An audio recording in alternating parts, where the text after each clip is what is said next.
ఊహించుకుంటున్నాను. మీ సహోదరులు వినండి. ఆనాడు యేసుక్రీస్తు ఏ తప్పు చేయకపోయినా సిలువ వేయబడిన కారణం ఏమిటంటే అన్ని తప్పులు చేసిన మనం రక్షించబడాలని. అర్థమవుతుందా? ఇప్పుడు మనం రక్షించబడాలంటే ఏం చేయాలి? ఇద్దరు దొంగలు అటు ఇటు సిలువ మీద వేలాడుతున్నారు. ఒకడేమో, యేసు నువ్వు రక్షకుడు అయితే, దేవుని కుమారుడు అయితే నీవు రక్షించుకో, మమ్మల్ని రక్షించు. యేసు ఈ లోకానికి వచ్చింది తనను తాను రక్షించుకోవడానికి కాదు, మనల్ని రక్షించడానికే యేసు ఈ లోకానికి వచ్చాడు. కాబట్టి అతని ప్రార్థన అంగీకరించబడలా. రెండో వాడు కూడా దొంగే.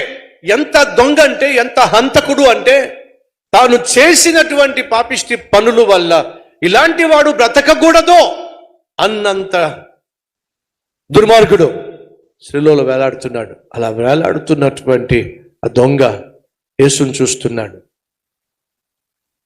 సాధారణంగా శిలువ మీద వేలాడుతున్నప్పుడు ఆ బాధలు భరించలేక శాపనార్థాలు పెడతారు, శిలువ వేసిన వారిని శపిస్తారు, అరుస్తారు, బూతులు తిడతారు, ఎలాగో చచ్చిపోతున్నారు కదా.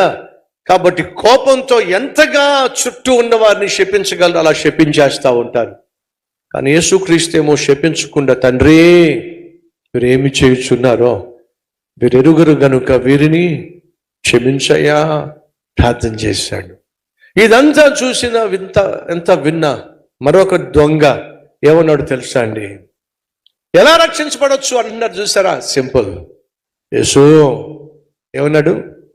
యేసు నీ రాజ్యముతో వచ్చున్నప్పుడు నన్ను జ్ఞాపకం చేసుకో.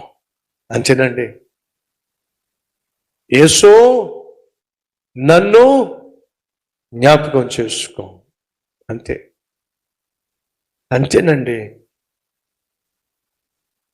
ఊపిరి సరిగా ఆడక శిలువ మీద వేలాడుతున్న యేసు బలవంతం కూడా తెచ్చుకొని ఆ దొంగను చూసి, నిశ్చయముగా నేడు నీవు నాతో పాటు పరదేశులో ఉంటావు.